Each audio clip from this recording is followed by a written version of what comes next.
God bless you, family. I'm a changed man for life. Thank you for stopping in and checking out my channel. Thank you for stopping in and checking out this video.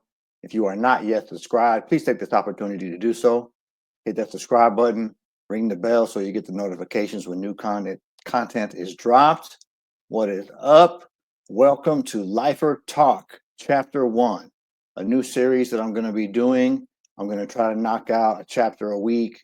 And the whole idea of Lifer Talk is that I will be sitting down with ex-lifers like myself and just chopping it up, bringing you insights and experiences from people who had a life sentence and are now back out here in the community, have returned to society, some after doing decades of their life behind bars. And today's first guest is very special. I purposely chose him for episode 1 because of the fact that he is my former cellie. I like to keep it 100 with my viewers, so I don't want to act like this is a cold interview, like I don't know this individual, like I don't know his life story, know things about him, but I want you all to get to know him, to get to know his story. So let me bring on my good friend, my brother. What's going on, bro? How are you? Hey, what's up? All right, all right. So as I mentioned just a second ago, this man is my ex-cellie. We were cellies for what, like 3 years? 3. We were cellies for 3 years in Ironwood on a level 3 yard. And I'm going to kick it off by asking my guest to introduce himself, tell you how much time he did and why he went to prison. All right. Hey, everybody. My name's Alfonso. Those of you that are ex-lifers and view this might remember me as Chito. Grew up in El Monte, California. Um, so 44 years to life was my sentence. Ooh-wee. Yeah, did 27 off that 44 years to life. Went to prison for a double murder and 3 attempt murders. And I have a brother that's a co-defendant. Double murder and 3 attempts, and your brother was your co-defendant. I'm glad you mentioned that because at some point I want the 3 of us to get on here and All right, let's do have a it. conversation. But All man, right. 44 years to life. How old were you at the time you got busted? 23. 23 years 23. old and hit with a sentence of 44 to life. That's crazy. So I was 21 when I caught my case, and I took a plea bargain for 30 to life. And I know how that hit me. What was that like for you to be that young and to be hit with what at that time was the realization that you're probably never ever going to get out? Because back then, what year did you get busted? 94 is when the crime occurred. 96 is when I was sentenced. 96 is when you were sentenced. Back then, lifers weren't coming home. There was no such thing as coming home for lifers. No. So tell me a little bit about how you grew up, where you grew up, and how you grew up. Let's start there. Okay, so I grew up in, like I said earlier, in El Monte, South El Monte, California. And the neighborhood I grew up in was relatively quiet, but the city was cracking. Right. You know, I grew up in I was there in the 70s and 80s and the 90s when, things were really taking off with all that gang violence. Right. Now, where I grew up, it was a nice residential area, but there was still a lot of crime, a lot of drugs, and that's how I grew up. I never got jumped into the local gang, Right. but I mean, it doesn't even matter. I mean, I still wanted to fit in, right? You were living that life So still. yes, I still wanted to fit in. In many ways, that's worse. When you're a wannabe, that's kind of worse because they use you, Right. so they will use you. They will use your eagerness to get into that lifestyle to prove yourself. So definitely, you know, had a lot of anger, a lot of bitterness, a lot of rage. Everything really changed for me when I was around 14. First time I smoked weed. That's when Mm. everything really changed from that point forward. I mean, I could go back further, if you really want. The way I grew up was in an alcoholic home, typical Right. Hispanic, typical Right. Right. Mexican Right. Right. home, Right. alcoholic father. Um, didn't really know how to discipline us other than through anger, rage, and physical violence. Right. So there was a lot of that. And then when I was going to grade school and junior high, there was a lot of bullying Mm, perpetrated on me right. from the rest of my classmates. So um, when I look back at that young age, 11, 12, 13, um, I was kind of scary. I actually Right. was. I Right. was a very scary um, person. Like I Right. was intimidated a lot. You know what I Right. Let mean? me jump in there Uh, real quick because people can't tell just from the view of you right now. yeah, But Chito's a big dude. What are you like 6'2", 6'3"? 6'3", 265 right now. And when you were a youngster, were you big for your age? I was chunky, How curly about hair, height? Were you pimply. tall? No, that growth spurt didn't happen until I hit high school. Okay, okay. Because I want people to get a picture because Yeah, when you said that, because that's something you've never shared with me before, right? right. About the bullying part. And I'm picturing how big you are, how I know you, and like, dang, who was crazy enough to try to bully this man? But at that age, you weren't big like At that. You that weren't age, I tall like wasn't. I that. was, like I said, I wasn't a scary individual. What I meant to say was that I was typically scared. I was picked on a lot. Right. Um, so I was bullied by both the boys and the girls in Mm, junior high, right. grade school and junior high. Um, I was a wimp, what you might call nerdy. So Right. Right. Right. Right. um, so flash forward, age of 14, smoke weed for the first time. Okay. So Chito was sharing with us about starting to smoke weed as a youngster. Yeah, 14 years old was the first time. And it just happened by accident. I'll even describe the moment. I'm in my first year of high school. And hanging around with my junior high friends that I used to hang around with.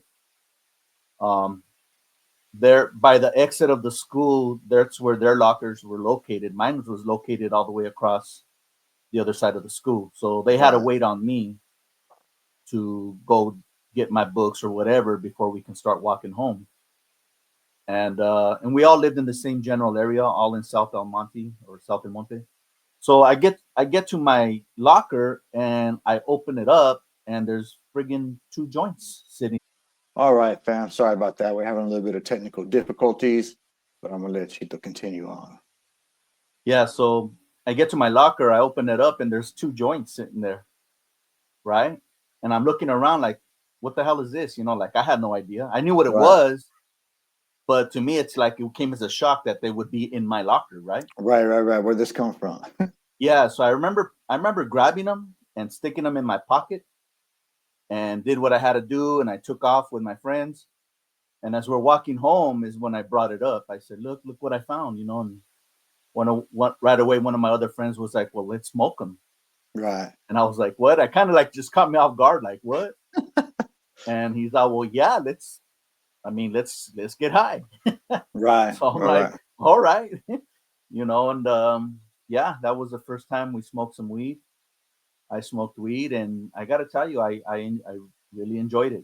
I was right, a little paranoid, right, but I kind of enjoyed it. So I tell that story typically because that was a pivotal point in my life where everything started to change. Right. right, right, right, At this point, I had already had a lot of anger and rage and bitterness, but I didn't know how to properly express it.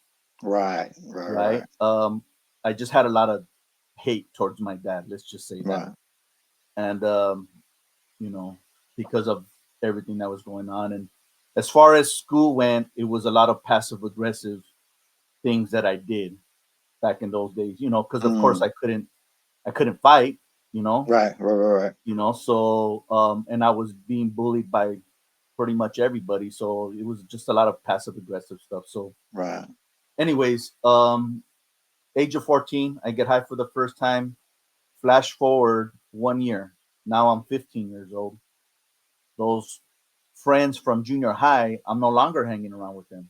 mm, I'm hanging around with a whole new set of friends, and a right, lot of them are already either criminally active or already in Mm, the gang, right. and that's basically where things started to change.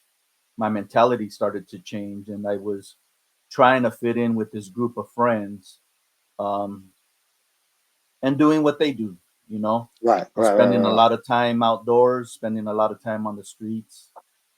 The growth spurt hit around the age of 16, Right. Mm, right? And by this time, I had already gotten into a few fights, um, and I just had a lot of anger and a lot of rage for what was right. going on at home.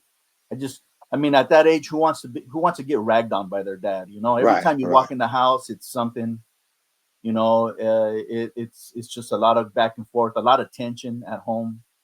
So I spent a lot of time on the streets, and then the growth spurt hit, and I went from being 5'8", 5'9", like your average height, Mm, to now 6 feet tall or taller okay. at that time. And I was always a chunky kid. So now Right. at the growth, now I'm just a big boy at that age, Right. right? Corn-fed essay. Correct. And then, you know, well, what ended up happening was all this anger and rage. Instead of taking it in, now it just got deflected out.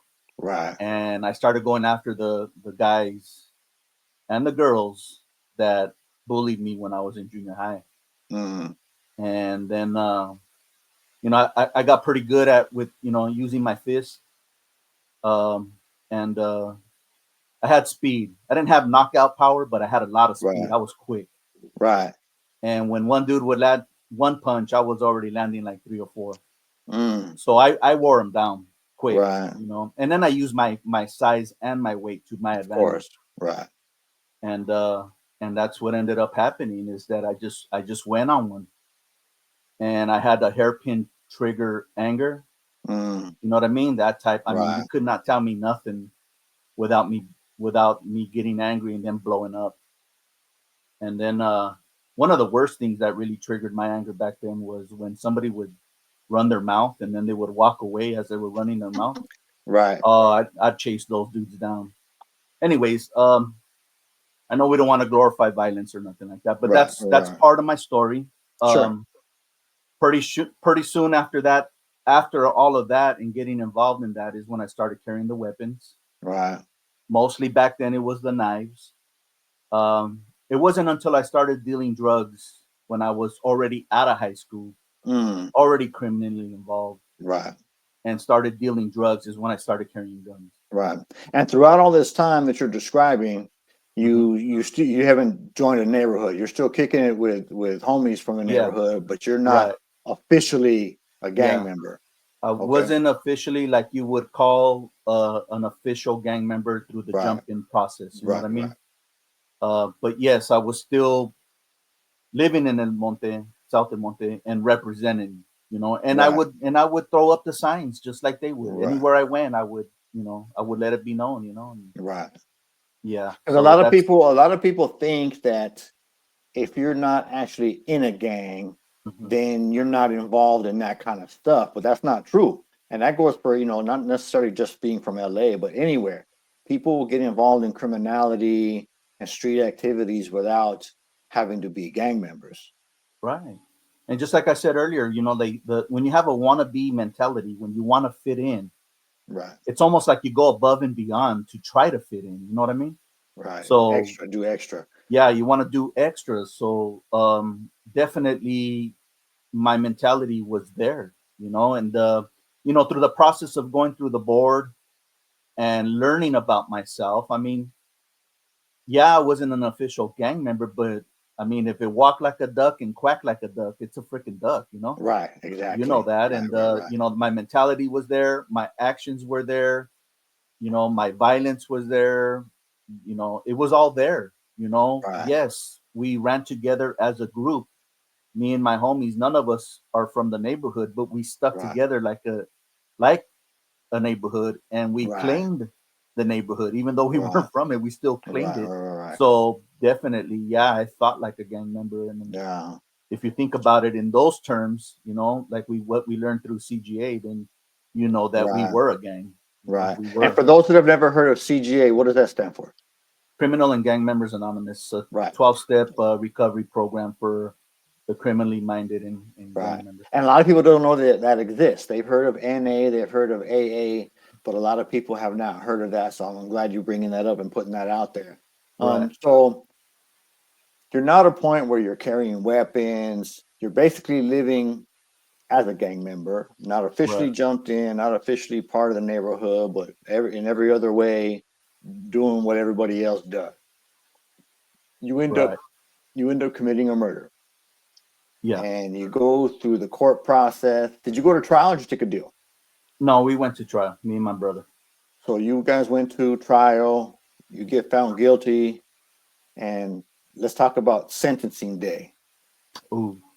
What let the viewers know what you can remember of that, of what it felt like, what the air smelled like, what was going on in your mind. Because I know for me, that whole couple of hours in the courtroom, it's vividly locked in my mind. I can describe like stuff that you wouldn't think that you would notice. Because for me, it was like so surreal. You know, I took a deal, so I wasn't sitting there waiting to hear the outcome of what the jury thought, or to go back later for sentencing to see how much time I'm gonna get. I took a deal for life, so I knew what I was getting, and still, it was like super surreal for me. You know what I mean? So tell us a little bit about how that was for you. I think one of the biggest memories I have from that day was just feeling angry. I Mm, was pissed off, and my brother was pissed off as well because we got found guilty on the same day and sentenced on the same day. It just was a lot of anger because, and here's the thing about living in denial, right? Like we learn about through the process of getting ready for our parole board hearing. right, I was in total denial. I blamed the victims of my crime, right, right, for their murders. right. It was all their fault. Mm, You know what I mean? And I stuck with a story throughout my trial that, hey, I'm the one that was innocent. I didn't do nothing wrong. They came mm, looking for trouble, blah blah right, blah blah blah, and and it's all their fault.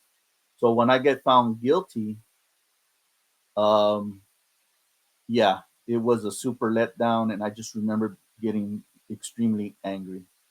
right, There was a part of me that was angry, and then there was another part of me that said, you know, for lack of a better phrase, fuck it, it happened. right, right, You kind of just, it is what it is, kind of thing. Was there fear? That came after. mm, That came after when you're sitting in the cell and you have time to think and you think about what the road ahead. right, Fear does set in. You know what I mean? Because you don't know. I mean, I've done some time. I went to prison.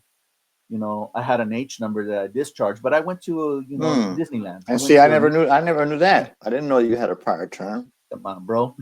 I thought You you knew probably me, man. you probably told me somewhere along the line, but I'm old, so I forget stuff now. You know what I mean?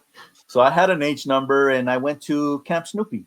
So Right, here I thought that that I was doing something, and but when you think about a life sentence, right, and and all of the stories that you hear from the veteranos and everything, right. other guys that have been locked up in the time, it's kind of scary, and Yeah, that fear set in later. But right, I do remember that there was a lot of anger involved, and yeah, and I carried that with me for years and years and years. I stuck to my guns. My story is the truth.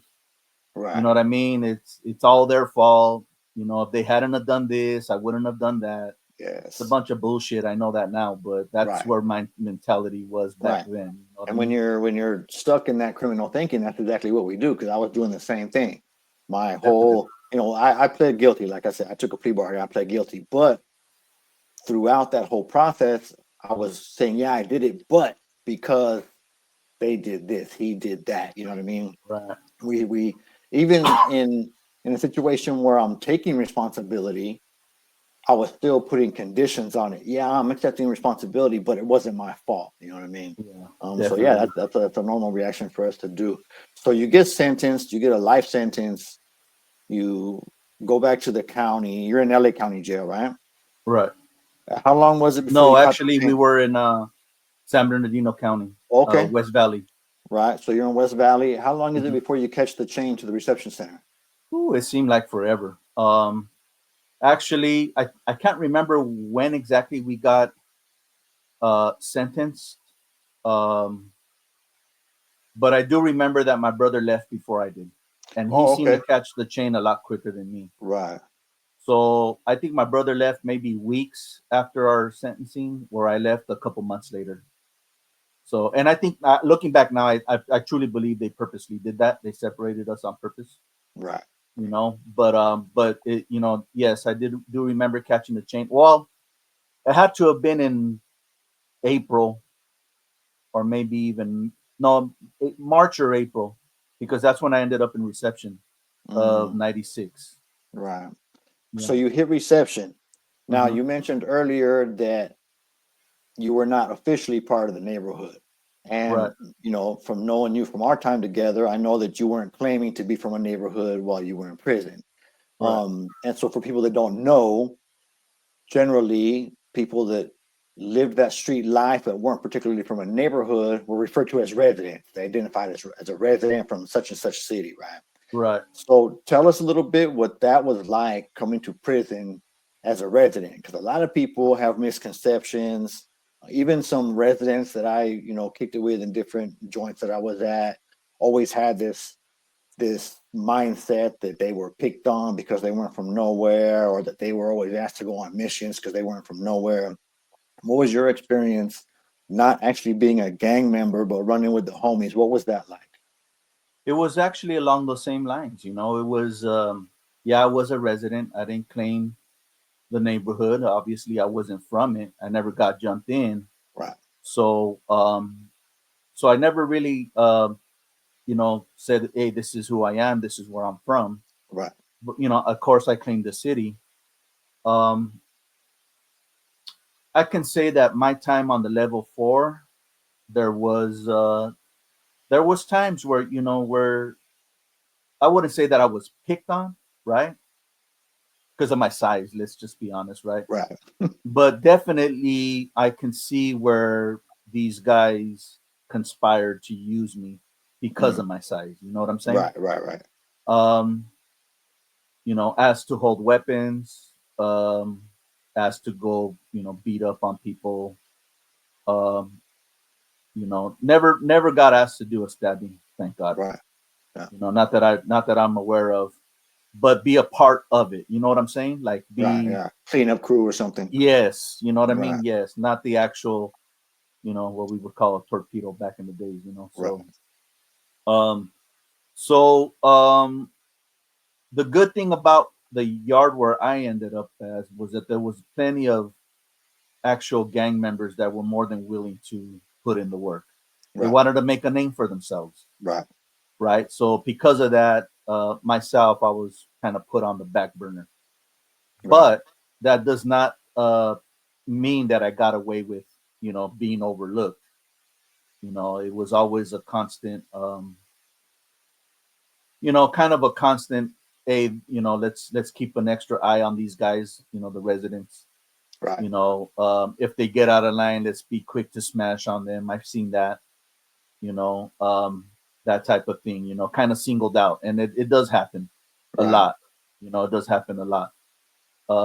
And like I said, what I had going for me was my size, but at the same time, um, these guys that ran the yards really wanted to exploit that. Not just right. myself, but other guys that were Sure. kind of big guys like myself. Yeah. I was blessed enough to end up on a yard where even back then there was good, solid dudes that were looking out for me. You know what Right. I mean? Right. Right. And would be like, hey, do this, don't do this, say this when they approach you. You know what I mean? Do this. Kind of like walk me through the process. You know what I mean? Right. Even though Right. I was a youngster, I didn't feel like a youngster, but I was. But these guys were older. They had already been down a while. Some of them had life without parole. Mm, They already knew the game, and they didn't want to see right, me get caught up. right, You know what I mean? So they basically, uh, basically told me how to take care of myself, how to use my voice to, to stand up for myself instead of using right, physical violence. You know what I'm saying? right. Yeah. Yeah. And So that's a that's trip. That's cool that you mentioned that too, because a lot of people that have never done time or only see the movies or only maybe listen to podcasts from people that try to glorify that lifestyle, they right. think that when you get to prison, everybody's just mean and up to no good. And but there are cats that will take you under the wing and give you klecha and Yeah. teach you, good things and really look out for you, not Yeah. because they're wanting something from you, but just because they have good hearts. Right. They might be in prison for murder, whatever it may be, but they still got good hearts and they want to look out for our gente or look out for other lifers or just people that they Right. can tell that they get a good vibe from. They want to look out, so it's not always that everybody's constantly out to get you and everybody's trying to do something to you. There are Right. cats that do look out, so that's cool. So now you've talked a little bit about what it's like being a resident and starting off your time and going to level 4. Talk a little bit about what is your day-to-day life like, knowing that you're probably never ever going to get out. This environment that you're in, this is you, this is it for the rest of your life.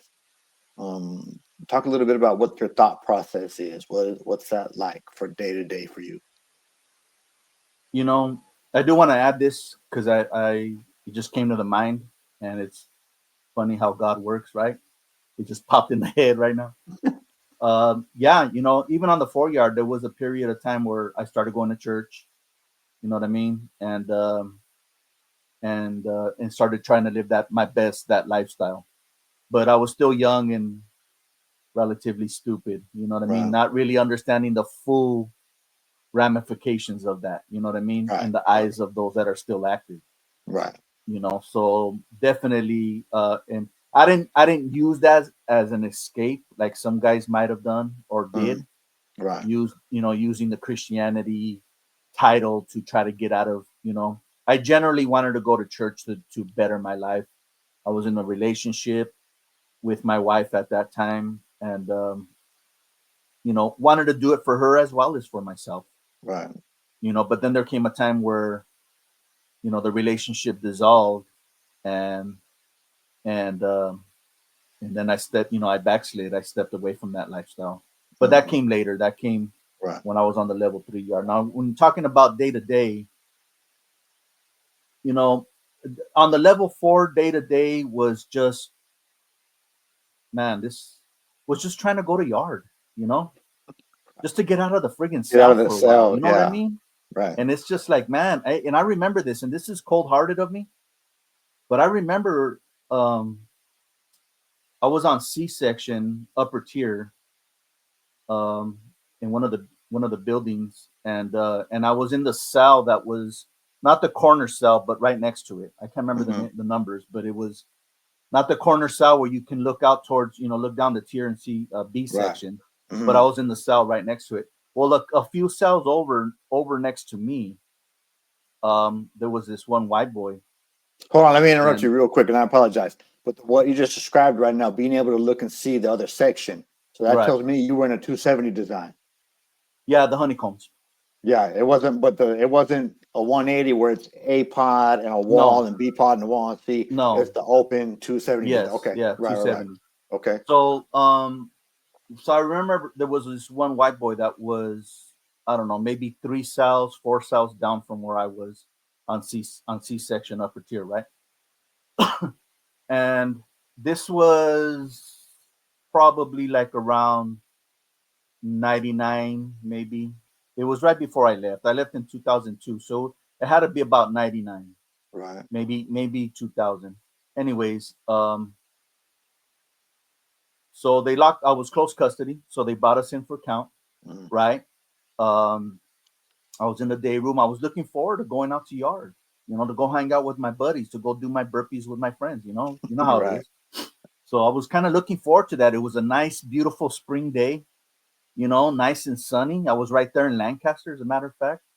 You know what I mean? So, the Mm, weather there during that time is beautiful. You know what I mean? right, So I want to go and enjoy myself. And they're doing count. I remember there, and I've got my stuff all ready to go. The CO comes, he does his count, and then he gets down to that cell, and then I hear him shouting, the CO, like, what the hell?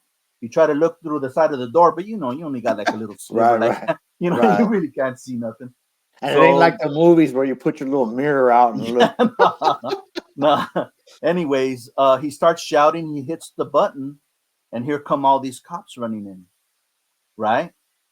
What ended up happening is the dude hung himself in the cell. Mm, They right, found him dead, right? And I can remember that the only thought I had at that time was, this is going to delay yard. right, right, right, A right. man just died 4 cells Yeah, over, right. committed suicide, Yeah. and all I cared about was my friggin' yard. No compassion, no, like, dang, I wonder what he was going through, Yeah. or man, that's messed up, or no, it's what the heck. Nothing, Are we still gonna get yard? Or are you just gonna yeah, that's crazy. And nothing. I don't laugh because what happened was something very serious, but I laugh because I totally know what you mean. I know I remember my days of being so cold hearted and so self centered, that oh well, you know what I mean? I On to mean, the let's next. if we're gonna get totally honest here, you kind of even put him down for going out like a sucker, Right. Right, right. right? That's how we look at it, when you're in that Exactly. mindset. Like, man, you took the wimp, the weak way out. You Right, couldn't hang, you couldn't hack it, right, right, So I start banging on the door, right? At this age, I'm about, let's see, at that time, I'm in my 20s. I know that. But I'm in my late 20s, right? 28, 29, around there, almost 30s. Um, I start pounding on the door, like boom, boom, boom, boom, boom, boom. Hey, man, open up yard. I was screaming at the top of my lungs, right. Mad. I want to go pissed off at the outside. world and at the Right, COs and at this dude for killing himself because I didn't get my damn yard, bro.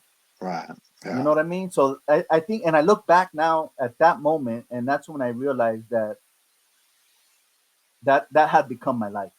Mm, right. You know, Yeah. the hopelessness had not set in yet, Right. right? But the reality that prison was my life and I was institutionalized, I can trace it back to that moment. Let me plug in my laptop. But Chico was telling us about him being so mad about yard in the face of somebody just taking their own life, and an emergency situation going down right there in the building, and his only thought was, the heck with this, I want my yard, and getting so angry to the point of kicking and banging on the door, and yelling at the huda, yelling at the guards. And so take it from there. Yeah, and I just remember shouting at the top of my lungs, like, man, open up the damn yard. I was getting angry. Right. You know what I mean? Like, open up the yard, and like I said earlier, I don't know if it caught the recording or not, but the hopelessness of prison life really didn't set in at that stage in my life, right? Right.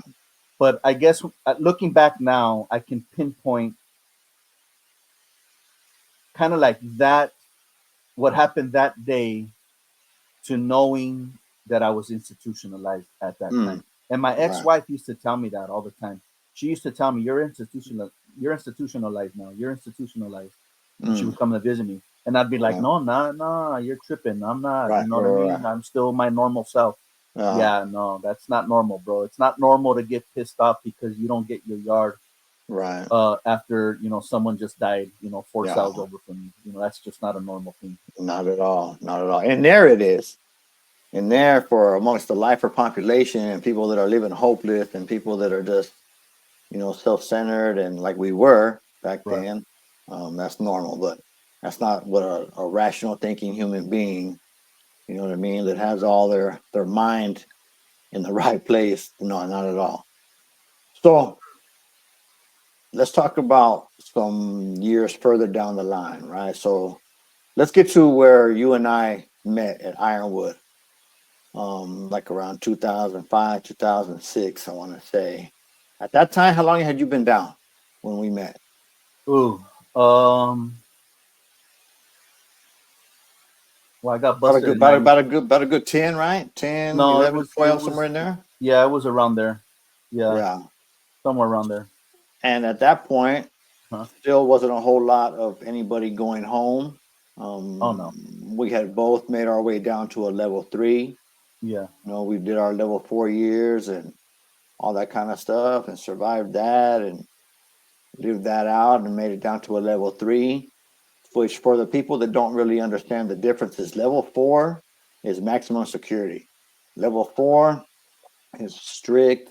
Level 4 is where the majority of people um, don't ever think they're going to see the light of day again. Everybody has life without the possibility of parole. Everybody has multiple life sentences. Everybody has a singular life sentence. If they don't have a life sentence, they got like 300 years. It's, you know, where they send the people that are involved in all kind of stuff. Level 3 is what's considered medium security.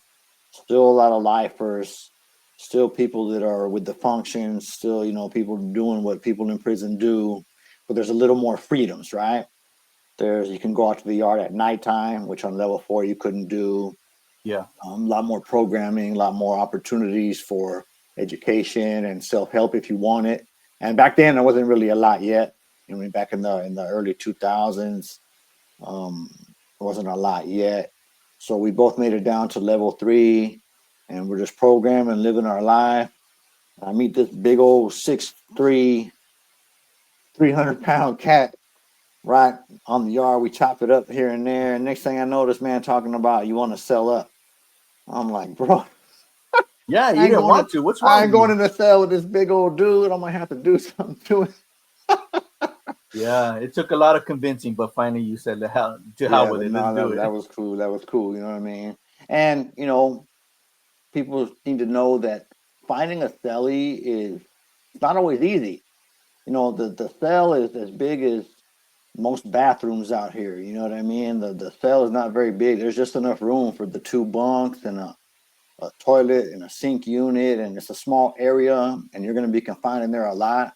So finding somebody that you're compatible with and that you can live in that kind of conditions with, it's not easy to do. So when people, you know, find someone that you think you can be compatible with and you think will make a good celly and you guys kind of have the same interests, you know what I mean? And you can get along like that, especially knowing there's going to be lockdowns, there's going to be long lockdowns, there's going to be a lot of time in the cell. Right, It's cool. It's cool when you find somebody compatible like that. right. So we were cellies, we were doing our thing. You were getting on my nerves. You were hating on my Cowboys. I still am. You I was still watching am. you was watching your whack Raiders, doing all that kind Anyways, of just stuff. just to kind of throw that out there, Washington just won. Did they? They beat They Tampa Bay? won. They ended Ooh, up beating who was it? Tampa Bay. Tampa, yeah, Took them Tampa out. Bay. That's Yeah, crazy. That quarterback's good, bro. That rookie yeah, quarterback they got, that fool's good. That's what yeah. they've been missing for a lot of years was having a good quarterback. But the heck with them anyway. Still Cowboys on mine. I mean, but so where they're doing our thing and we're going to Voc and I was working in the school and you were in the back in vocation and comes time for me to bounce to level 2, right? So I bounce and I go to Chuckawalla, and shortly after, you hear back that I don't went Christian. Blew my What mind, bro. what was your Like this, thought, look bro? at this went boom.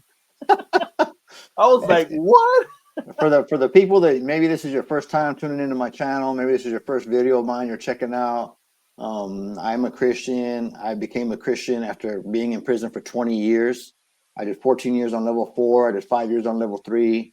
I went to a level 2 and needed some change in my life and got around some people that were guiding me in the direction for change in my life.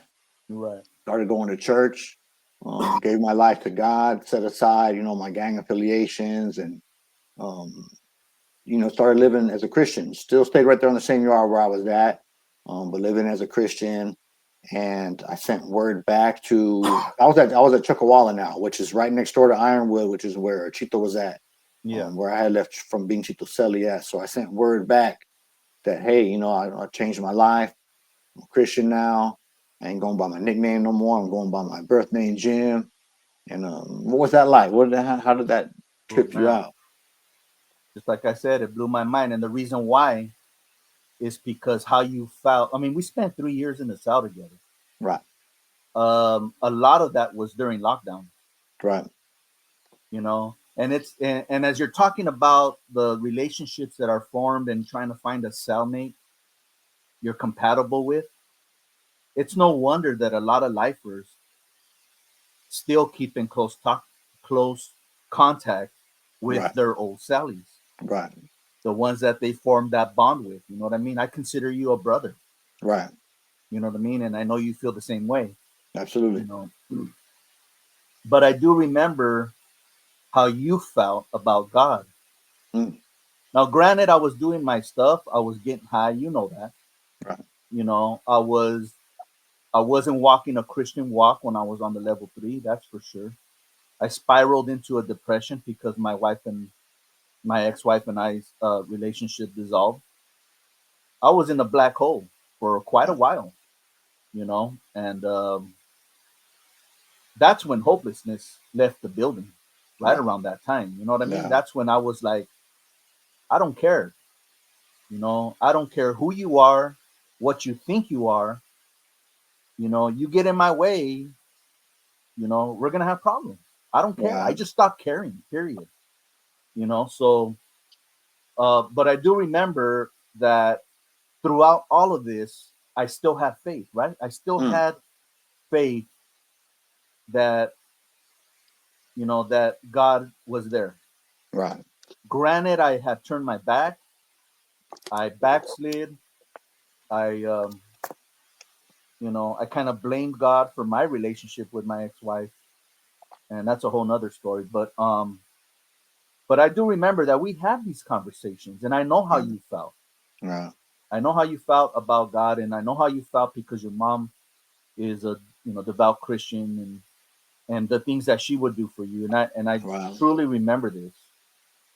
Um, and one of the I don't I'm going to tell the audience a story here. Uh-oh. You might not remember. You might I'm getting ready. I'm getting ready to hit the stop button.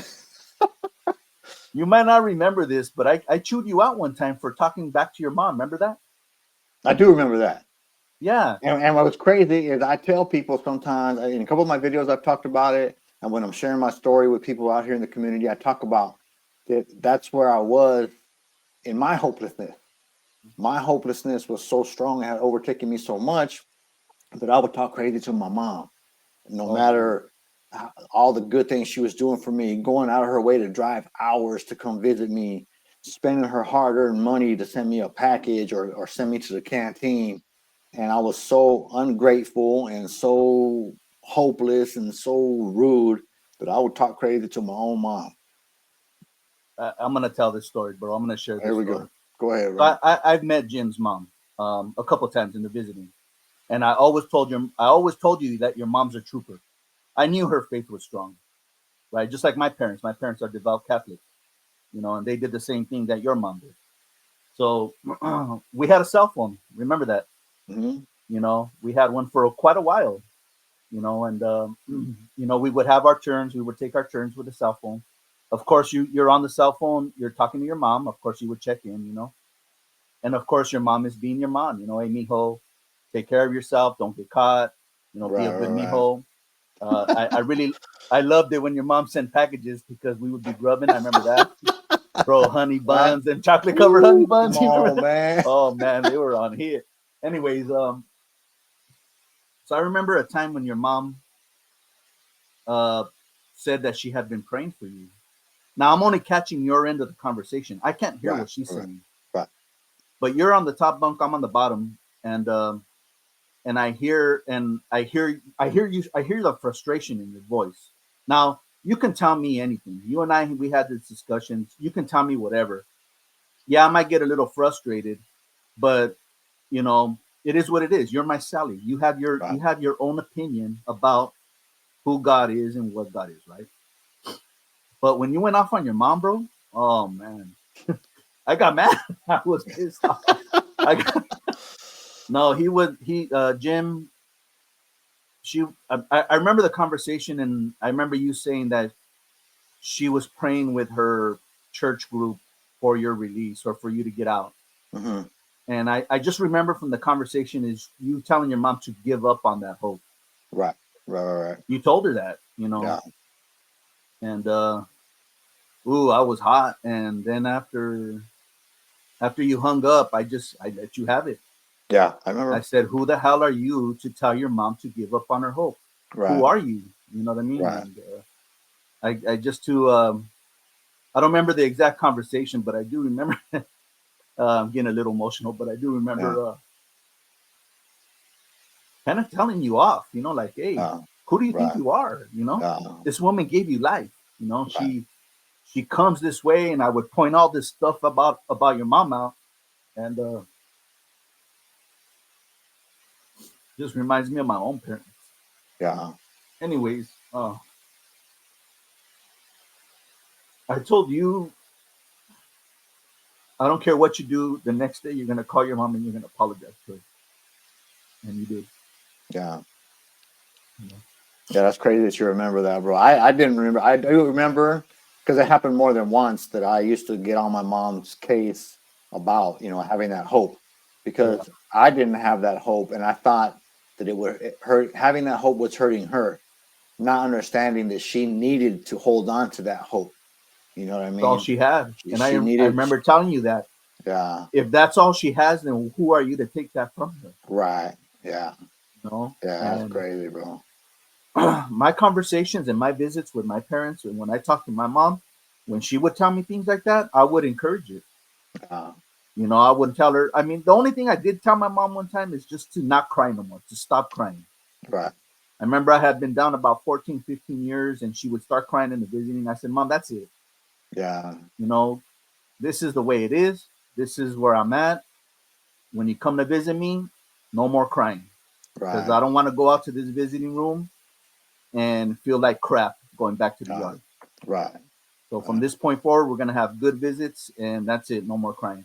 Yeah. So, so I do remember letting you have it, and your mom, she's a trooper, bro. She's still, how's she Absolutely. doing? Good. She's good, bro. She just got over Glad. being sick, but she's still a trooper. I'm glad. She's still pushing, still keeping me in line. You know what I mean? Yeah. Enjoying time with her grandkids and great grandkids, and but yeah, she's doing good, bro. So, so when I heard that you were a Christian, I said, "What?" Because I knew how strongly you felt. You would never tell me that you were an atheist. You always said you were agnostic. Right. Right. But I think there was a part of you that was atheist. You just didn't want Mm, to say that, right. at that time because that's how you I know felt. I know I was leaning close. I kept moving closer and closer and closer to atheism. Because I was Yeah, raised Catholic, I always had that openness to, okay, maybe there is such a thing as God, maybe it is real. You know what I mean? But the more and more, I got into reading a lot of atheist stuff and even some communist stuff I was reading and getting into philosophy and psychology and all that, and that would pull me more and more and more towards atheism. yeah. And I remember that, and I just, and that's what blew my mind. It blew my mind. No. I never found out what exactly took place or as why you changed your mind. I thought maybe it was a death in your family. No. So that's what I thought. You know what I mean? It Right. wasn't until years later when you and I, went to that concert when after I got out, that's Right. when the whole story came out because I didn't know Yeah. nothing up until that point, Right. right? But yeah, so And what was the thought? Because a lot of people um have their ideas too about this, about Christians in prison, or when somebody starts walking as a Christian, when they stop functioning as a homie and they start functioning as a Christian. People have all these thoughts about how the fellas take that or what happens to you. Or so I wasn't there in person, but what was the talk? Because I know the word spread. I know once people found out, and all the people that we used to kick it with, all the friends we had, the acquaintances we had, the homies we kicked it with, I'm sure everybody had opinions. What were they saying? What did they think? Well, my thoughts were good for you, Right, right? Although I was shocked and I didn't see you any less because at that time I did have strong opinions against Christians myself, even though I was one only a few years, before. right, Um, I did have strong opinions, but for when it came to you, it was like good for you. I'm glad that you finally seen the light. And I had even told you, I remember telling you in the cell that there's going to be one day when you're going to know beyond a shadow of a doubt that God really exists. You know what I mean? And you were like, nah, it'll never happen. It'll never happen. I said, watch, mark my words, fool. It's gonna happen. So, and it happened, right? uh, So, but so I was good for you. My brother was also in that camp. Good for you. Because not a lot of people know, but my brother was there on the yard with us also when right. when Jim left to the level 2. Couple cells down. So, And but let me tell this story really quick. So go ahead. when Chito's brother got there to Ironwood, me being a cool cat, respectful and courteous, I was like, you know what, fool, I'll bounce, I'll move so that your brother can move in with you. Mind you, both of these guys were lifers and they hadn't seen each other in a long time. So I was like, I'll move, I'll go find another cell and your brother can move in with you. This fool tells me, heck no, can you imagine two big old fools in this little cell? Because his brother is identical to him. It's a big old tall dude, wide body, big Big. back dude. He was like two big back dudes in this little cell. It wasn't going to happen. We wouldn't fit, bro. They wouldn't fit. So Fred just ended up moving on the tier with us, a couple cells down. Yeah, that was a trip too. Yeah. So that's cool. So as far as the people that you hung with, they weren't really my crowd, right? Like you had Yeah, right. your gente that you hung around with, that you were close Uh, with. Um, some were in the camp that it was good. Others were shocked as well as I was, and I'm sure that there was people that talk shit. Let's just be sure. honest. Yeah, You know what I mean? Because I think and you said it yourself, when we were at Ironwood, I think you and I, for sure, were not the only ones that were hopeless or right. living without hope at that time. No, You know what I mean? So to hear somebody like and I'm putting myself in their shoes, to hear the loss of a good homie, right? A good solid homie, going Christian, I'm sure they had something to say of and had course. their strong opinions. Yeah, Oh, he goes to the level 2 and look what happens. Type of mentality. You know what I mean? right, right, But I know that it was a good thing. I knew it was a good thing. You right. know what I mean? I knew it was a good thing. No, You know, so that's I didn't hear any talk or anybody say anything to me directly, and if I did, I don't remember. I'm sure I would have stuck up for you because, like I said, you're my brother. right. Somebody said something sideways about you, I would have said something. No, But nobody, I can't remember nobody ever telling me anything directly. right. Yeah, Yeah. but So, it did come as a shock to a lot of us, though, for sure. right. Came a shock to me too. But hey, Uh, God works in mysterious ways, they say. right, So when I went to the level 2, I was still in my hopeless state. right, And at that time, this is 2010 now when I went, and laws are starting to change little by little. Things with the parole board are starting to change little by little. There's glimmers of hope for some people. To me, there was no glimmer of hope right, until I watched a lifer walk out the gate for the first time myself. I was up early in the morning too because we all knew he was going home the next morning. He was in a different building. Shout right. out Justino. His name was Justino. Shout out to brother Justino. I um I got up early to look out the window because I'm in a dorm, so you can kind of get up and go to the rails and look. And I watched the man walk out the gate, and that sparked a glimmer of hope in me. Yeah. What was it for you? What was your spark, your glimmer of hope that gave you the feeling that, you know what, maybe someday that could be me, and you started making changes in the routine in the program that you were running? Wasn't until I got to the level 2. I remember when Freddie came to the yard. Freddie was one of the ones. My brother was Yeah. one of the ones that told me that he actually seen lifers get out because he had come from the level 2. Right, right, right, I right. don't, I don't know if you remember that, but he had Yeah, from actually Avenal, witnessed. right? Avenal, yeah. So he had Yeah. actually witnessed lifers getting out, and not just Mm. one lifer, but many. Yeah. But I remember when he came and he told us, and I think you were part of this conversation. Um, and we looked at each other. It was either me or you, or maybe a couple of us. We looked at each other and we're like, "That ain't happening here, canal." You know Right. what I mean? That ain't happening here. Nobody's getting out. Everybody that goes aboard from this yard, they get denied. Nothing Right. happened. Nothing's Yeah. happening. I only seen Right. one lifer get out from Ironwood, and that was through the courts. Yeah. No lifer got out from Ironwood through the parole board. Zero, zilch, during our time there. Right. You know what I mean? Um, but and then of course, Freddie telling me um, that he had seen it, and I was still hopeless at that time. But it wasn't until I got to the level 2 that's when Mm. things started to change. Yeah. That's when I witnessed it for myself, Right. and heard the stories and witnessed it for myself. You Mm. know what I mean? So yeah, so that's when things started to change. Now, mind you, I had been sober since the last time I drank was in 2007, Mm. right? 2007 was the last time I drank, but I continued to get high, Right. right? I still smoked weed and got high that way up until 2009, so from 2009, and it's actually a part of the reason why I quit wasn't just because what was going on with me personally, or Mm. even my brother, because my brother was on the yard at that time. But you had Right. a big factor in that because you had told me point blank, man, if you don't stop smoking that bud, I'm moving out. Remember that? You put That an for ultimatum on me. Can you believe that? weed was never my thing. Yeah. And Tito knows this. I was into meth. Meth was my drug of choice. That was what I was into doing. I wasn't about having no smoke blowing all in my visiting clothes and I stinking up the remember that. That's cell. what you said. My clothes smell like weed, and the whole Yeah, cell smells like weed, and you that, were hot. You got mad at me. So that was one reason. That was part of one reason why I stopped. right. Also, what was going on inside of me internally, and also my brother Yeah, um, coming to the yard in right. 2009, which was for me answered prayer.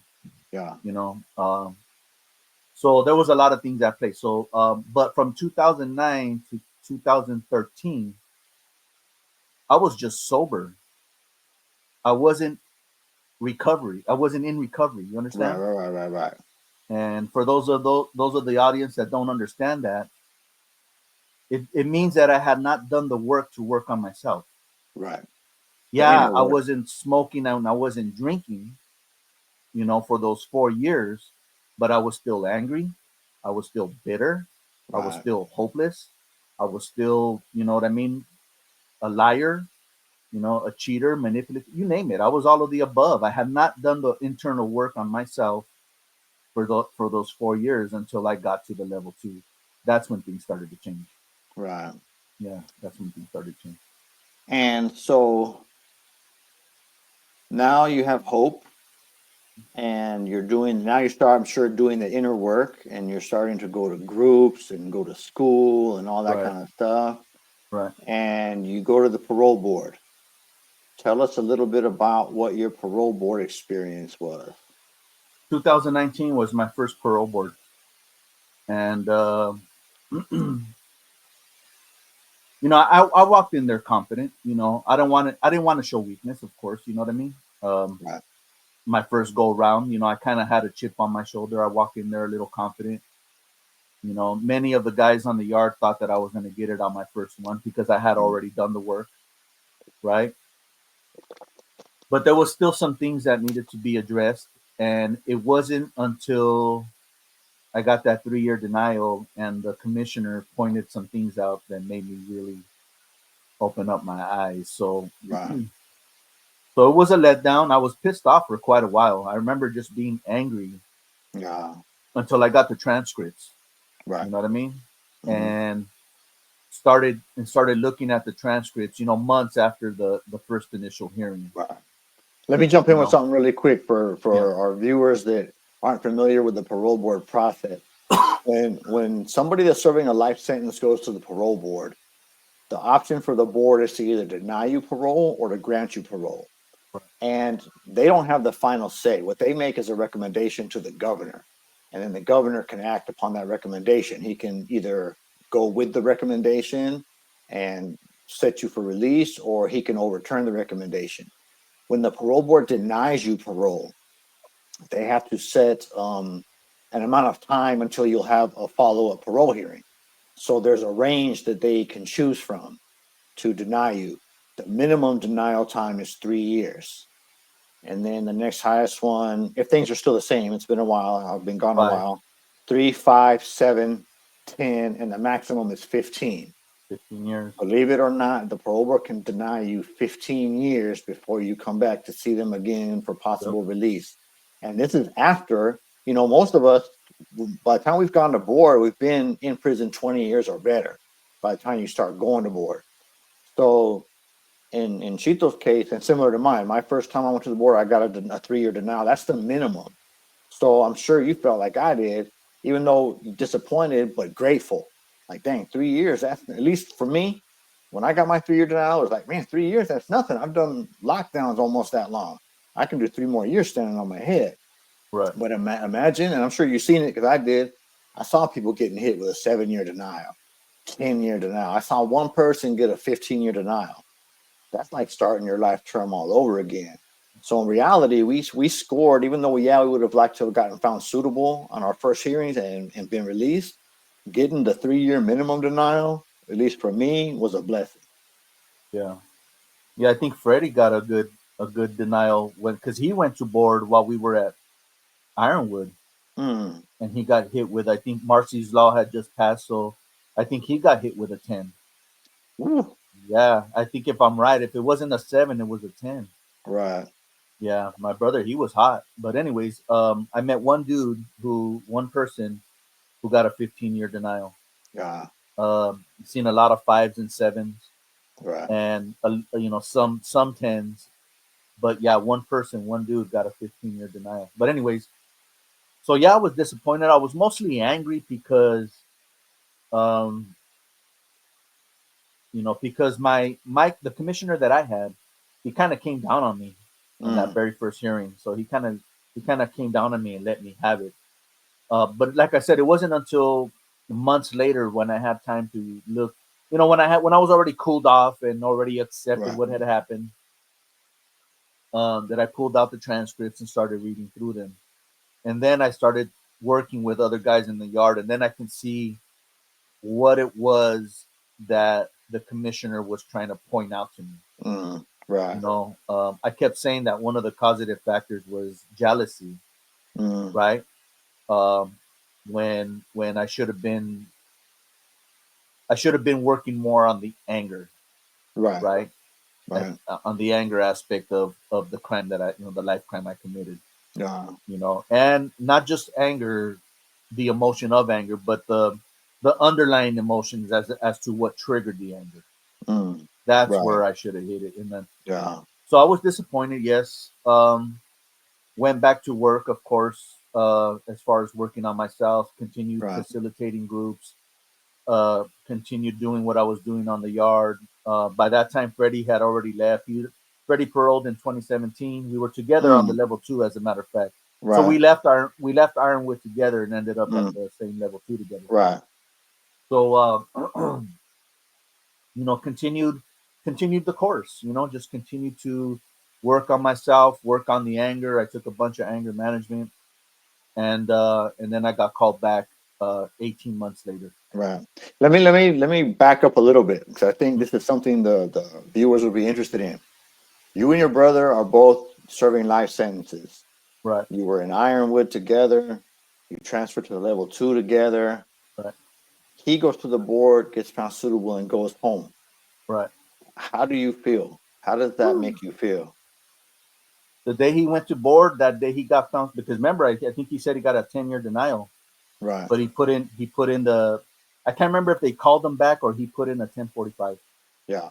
to get him back to the board. Yeah. But And a regardless, 1045 for people that don't know, it's a form that you can file to try to go back to the board. You have to show, documentation of why, what's changed since your last board hearing. You have Yeah. to give the board some kind of evidence that you are, I don't want to say the word deserve or worthy, but that you have a realistic shot at showing them that you're suitable in a faster time than what they were thinking. You know what I Right. mean? People, like he's saying, his brother had a tenure denial. He filed or could have filed something, um, asking the board to call him back earlier. So I just wanted people to know what 1045 was. Yeah. Kind of break it down. So when my brother went to board and got found suitable was August 2017. I mean, when he came back and told me what happened, um, yeah, I broke it down, bro. I cried Uh, like a baby because remember that denial factor that I talked about at the very beginning. You know, back in the 90s and in the 2000s, I was in total denial. It was all their fault. right, You know what I mean? But a lot of people don't know this. Only those that really know us. You know, my brother got his life sentence because he was there at my request. right, You know what I mean? I called him up and said, "Hey, come with me to go do X, Y, right. and Z." Yeah. You know, and He was your criming. I don't know if you mentioned that, or I think you did earlier co-defendant crime. when we Yeah, were talking, but yeah, but they were co-defendants sentenced for the same crime. yeah. So my brother had a 10 to life sentence, 10 years to life, and did 23 and a half off of that 10 years to life. Hmm. You know what I mean? So in many ways, I blame myself for Right, him losing 23 years of his life. right, You know what I mean? So when he came back and told me he got found suitable, I cried like a little baby. right. You know, because that's my brother. You know, Yeah. so when he left the yard in November of 2017, I cried again. You know, I cried for three Right, days, 3 days straight. I was just a big old crybaby. right. But on the third day, it was at this time I had started going back to church again. Me and Mm, my brother started going back to church together, right, and so on the third day after Freddie left in 2017 in November, I just kind of just like sucked it up and said, "Okay, the crying's done. Get back to work." right, And I knew then that my time was coming. I knew, like, I had a revelation. right. Hey, prepare yourself because you're next. That's right. So when 2019 came around, that's why I was so disappointed because I knew I was going to get out, but it's just God's plan is perfect. Yes. You know what I mean? Right. But we want instant gratification. So when 2019 came and rolled around and I went to board, it was like, yes, it's gonna happen, and boom, next thing you know, it doesn't. So Yeah. but it wasn't time. It just was not the right time yet. But I knew that I was gonna get out. I just knew it. And I just started working on myself and working on the anger part and and getting all that right there situated. So it was hard losing my brother because we did 8 years together, almost 9 years Right. together. Three Yeah. three at Ironwood, five in on the level two. Yeah. So that's 8 years. And mind you, when my brother pulled up on in Ironwood in 2009, I hadn't seen him for almost 12 years. Man. You know what I mean? I Right. hadn't seen my Yeah. brother for almost 12 years when he pulled up in 2009 to go hang out with us. Right. You know what I mean? So I had almost a 12 years absence, and then I had him for 8 years, and then he leaves, so Right. yeah, and that's what happened. So, Bittersweet. oh, it was Bittersweet bittersweet. because Yeah, you want to definitely. keep you want your brother to be there with you, but he's going home, and and you can't help but be happy for that. But part of you is probably like, man, stay here Yeah. with me. Yeah. Yeah, no, but it just worked out that way. It's everything according to God's plan. I knew I was gonna get out, and I also knew that I was gonna take a different path than my brother. Right. I also Right. knew that wasn't because and I didn't know we didn't know this at the time. Obviously, we don't know what's going on with the future. But what I mean by a different path is the way I look at it now is my brother got out pre-COVID, I got out Mm. post-COVID. Right. So COVID changed everything. Even in there, Yeah. it changed Right. everything. Right. You know, That's definitely. crazy. So your brother goes home. You're continuing on with your inner work. working on the issues that the commissioner told you to work on, so that when you go Right. back to your next board hearing, you'll be better prepared. And that day comes. You go to your hearing, you Hmm. go through however many hours that was, talking about all the stuff that we talk about in a board hearing, and it's deliberation time. They send you out, they do their deliberations, you come back in, and they tell you that you're being found suitable for parole. Right. What's the first thought in your head? Ooh, you know, that moment was also bittersweet because remember, like I said, post COVID, right? Or like during this time was we were still in the COVID kind of programming, right? Mm. So my board hearing was done through Zoom. Oh, okay. Dang. You All know, right. the only ones I was in the room, and of course there was a couple of officers there with me, Right. but the commissioners were not there. They were on camera. Mm. Okay. The only other person that was there with me. Oh no, actually, it was just the commissioner. Excuse me, the officers and myself that were there in person. Mm. Everybody else was on Zoom. So the Oh, commissioner, dang. the deputy commissioner, my attorney was on Zoom. But because and here's the difference between 2019 pre-COVID to 2021 post-COVID. In 2019, the next of kin couldn't make it to the hearing, Mm. so there was Right. no next of kin, right? Couldn't travel, but Yeah, on but Zoom. now but post-COVID, Right. because of the Zoom hearings, they were there. Yeah. They were on camera, Oh, dang. So I had What one of what what is what was that like? What was that experience like, having the family of the person whose life you took at it your was hearing, participating in your hearing? it was tough. It was tough, and some things, I had a commissioner in 2019, and just how things work out, it was the same commissioner in Mm. 2021. The Right. same commissioner. The only difference was the deputy commissioner.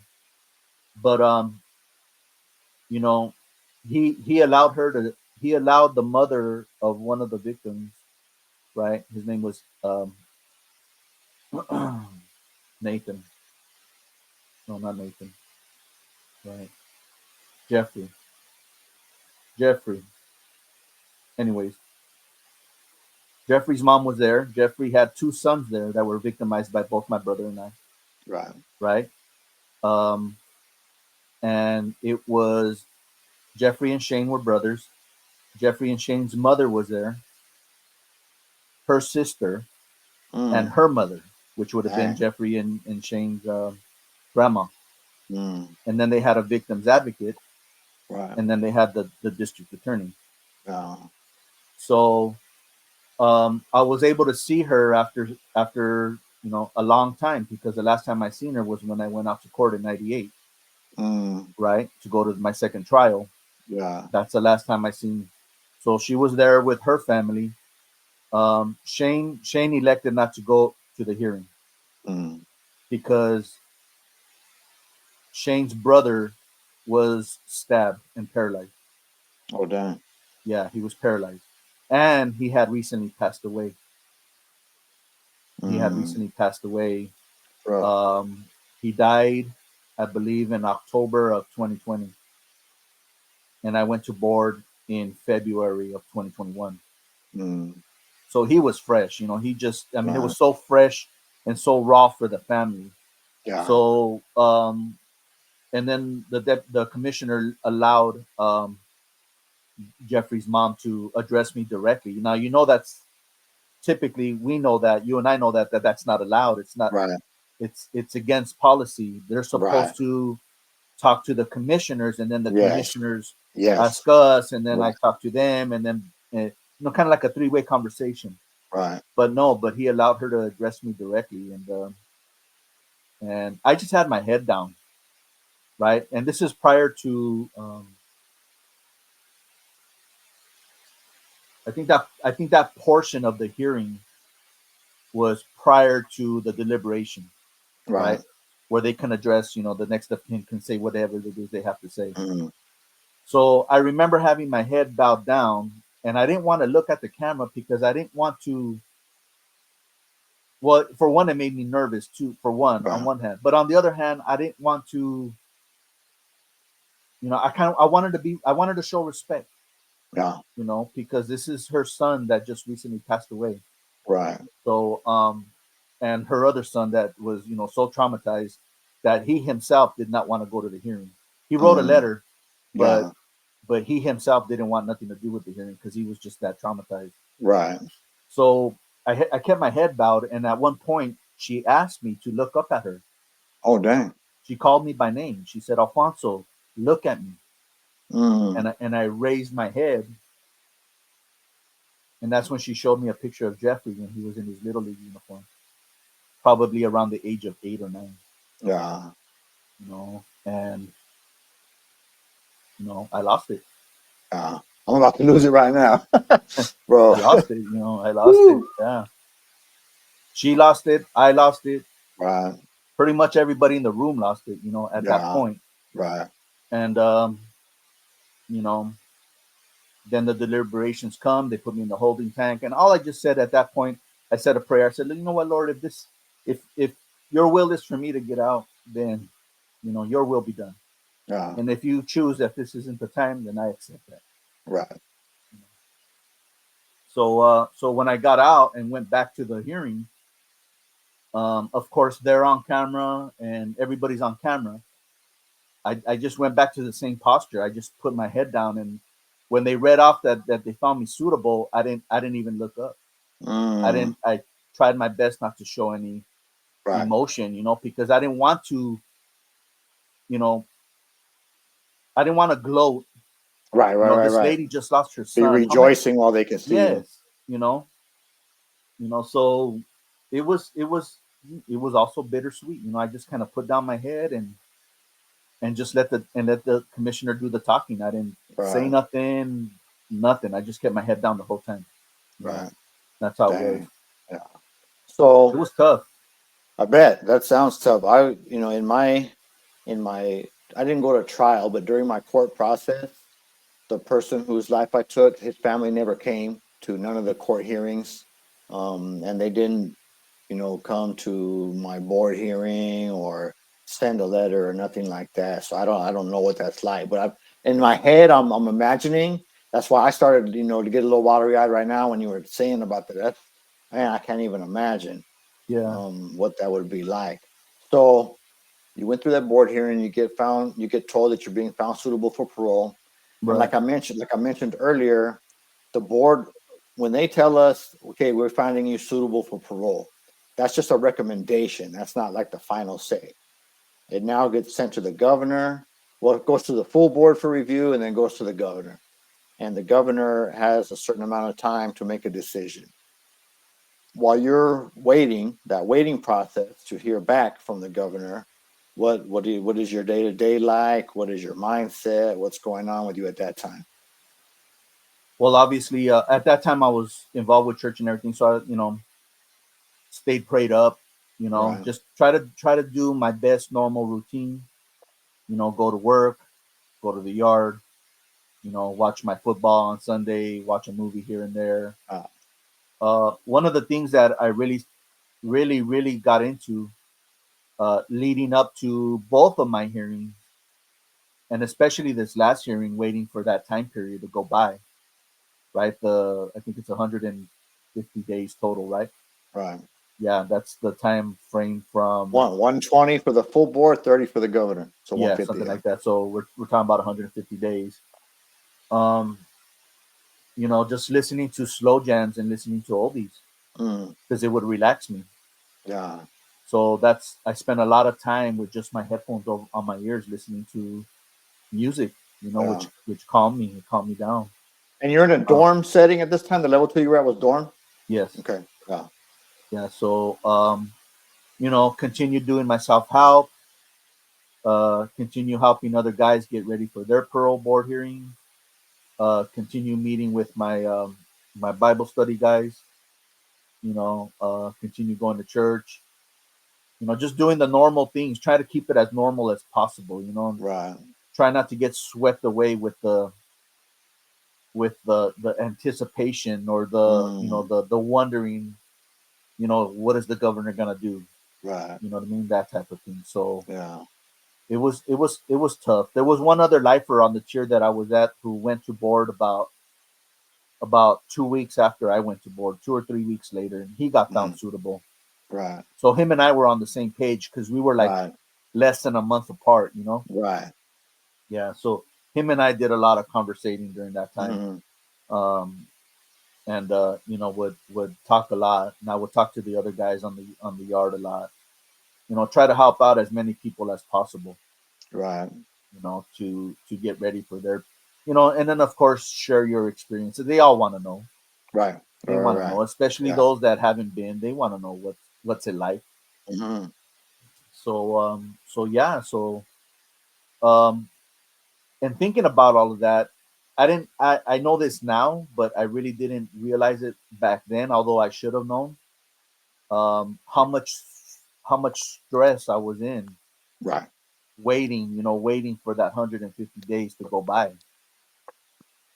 And now today, now that I've been out for about 3.5 years, um, when I'm super stressed out, I dream about that. I have dreams about being incarcerated, being in prison Mm, when I'm stressed out. When I'm yeah. stressed out, out in real life, I have dreams about that time period.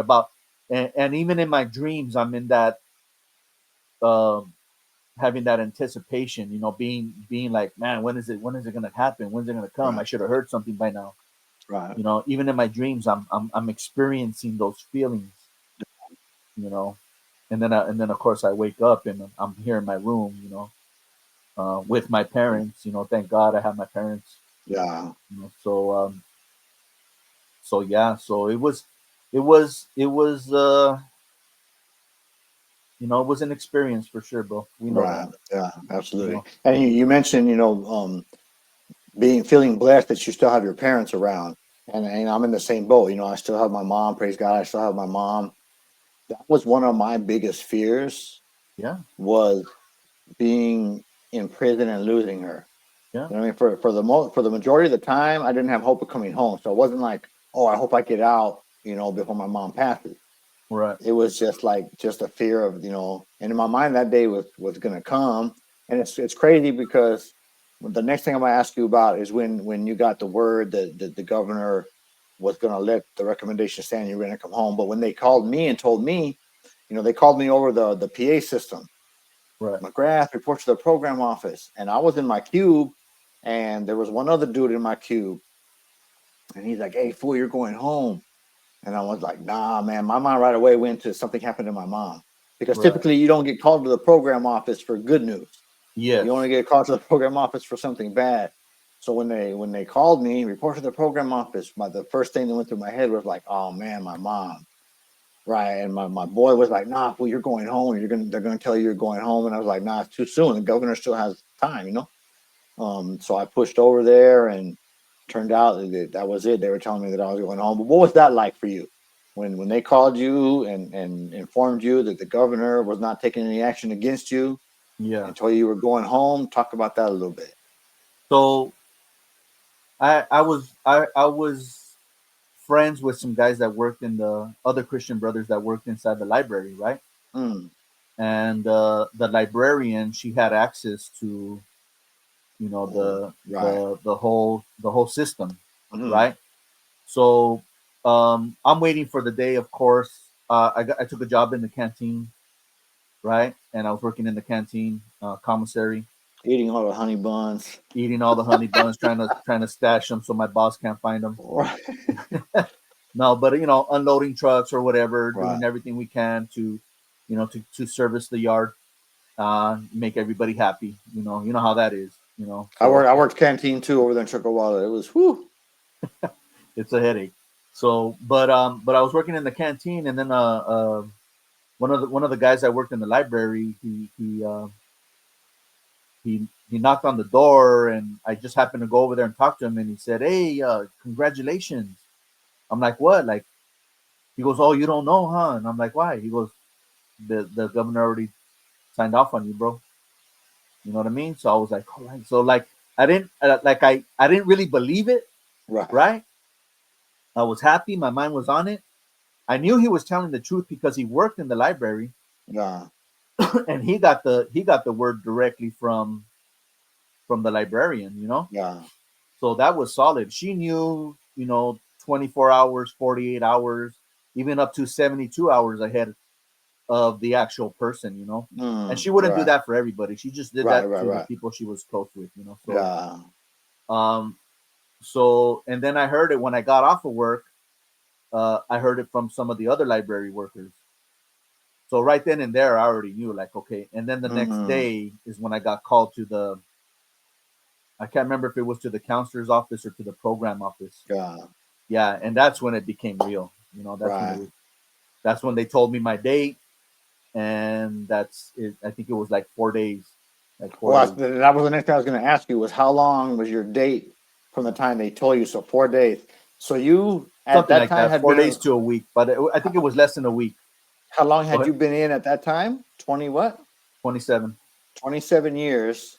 And they 27. tell you you're going home in whatever many days it was. Let's just go with 4. Yeah, They tell you, okay, in 4 days you're going home. right. What were those 4 days like for you? Uh, I was happy, bro. I was happy. I wasn't as stressed out. Yeah, You know what I mean? Of course, I was still mindful of my surroundings. Of course, absolutely. Absolutely. I was still mindful of my surroundings. I was still listening to my oldies and my slow jams. I was still, reading my Bible and tuning in to Christian TV Right. and of course doing the normal things that I know. But I was definitely happy. Yeah. You I know, I never experienced it. I don't know if you have, but I've heard a lot, especially with amongst the African American brothers. I used to hear it some more so with them than with any other race. But that they would say that they when they get found suitable, they're not telling nobody yeah. because they don't want nobody to intentionally, maybe try to rush them, so they have to fight back and lose their date or different things, right? Did you ever hear of that or see that anywhere where that ever happened? That I somebody always tell her, somebody go ahead. that somebody got that other people tried to mess their date off for them. That mindset of not wanting to share that they got found suitable or that they signed off is it happens. You know what I mean? It happens. Um, I didn't experience that myself, right? But obviously there was I had no haters, right? Really, you know what I mean? Right, I right, did have I'm sure I did, but not enough to kind of mess off my date. You know what I mean? right, right, Um, but I always share this one story about one brother, um, also African American. So he went to board. He got found suitable and was under the mindset of not sharing with anybody that he right. got found suitable. Why he believed that or he felt that way, I still don't know. His name was Robert. Um, but he's a Christian brother. So he went on. I believe he went on a Wednesday. He got found suitable. Sunday we had service. He showed up at service and he made the announcement. Mm, And that's when he shared with everybody in the room that day that he wasn't going to say anything, but that God had actually convicted him of that way of thinking, mm, right? Um, and basically he was the conviction was if you don't speak up and share your experience, then what you're doing is you're robbing hope from the next man. yes, You yes, know what I mean? right, And when he got that conviction and he got up in church and he shared this with us. So right, when he got that conviction, then he knew what to do. right. So he went in on Sunday service, and that's when he let everybody in the room know that he got found suitable. Yeah, You and know what I that's a mean? trip you said that because when you were saying that about that he started feeling the conviction and that Yeah. God has spoke to him about it. That's the person that came to my mind was one. you're not you ain't supposed to hold back that hope from others. But two, the other thing that he would have done by not sharing is robbed God of an opportunity to be glorified. Oh Because yeah, yeah. Never. within the body of Christ, people are going to glorify and praise God for that brother being found suitable and going home. Right. So one, he was going to be selfish with the hope and keep it to himself, and he was going to be an obstacle to God, the name of God being glorified and praised. You know what I mean? So yeah, Right. that's a trip, bro. So they tell you you're going home, right? You got them 4 days, and 4 days go by. The day comes. It's parole day, or the night before. Did you get your little ducket? Did you get your Um, ducket the night before? I don't Your gate remember that. pass? I don't remember getting a ducat. Uh, sometimes I you got kept my your little ducket. ducat, fool. I got my ducket laminated, bro. I got my ducket right here laminated. Report to R&R or what? My gate pass, yep, for R&R Yeah, at 6 o'clock in the morning on June 17th. You know what I yeah. mean? Got my ducket the night before. So the night. Tell us about the night before. The night before you're gonna go home. Did you sleep? Did you not? Could you eat? Did you give your stuff away? Were the fellas Yeah. all coming and talking to you? What was that like? Yeah, there was a lot of conversations. The guys that I was closest with, uh, we pretty much spent the day together that night, Yeah, that evening, right. because I worked that day, Mm, right? And then later that night I just spent it with them and right. just talked about good things. You know what I mean? Yeah. More experiences. What was it like? But remember when Freddie got out, what I had said that Hmm. I knew that I was going to get out.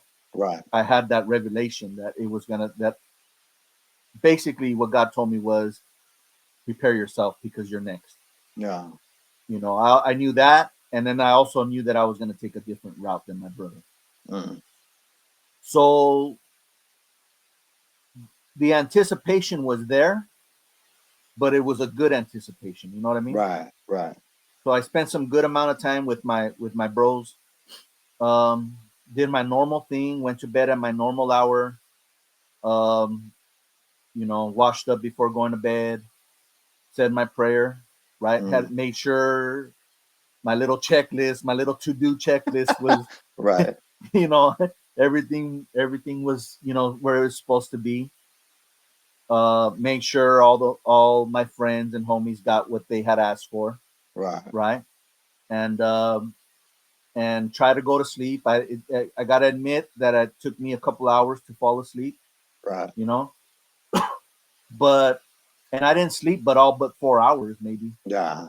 Right. But I gotta tell you, when I woke up, I felt real rested. Yeah. Yeah, I Yeah. wasn't tired or sluggish or nothing like that. I Right. was really Right. rested. Let me back up for a minute because there's something I should have asked you before this.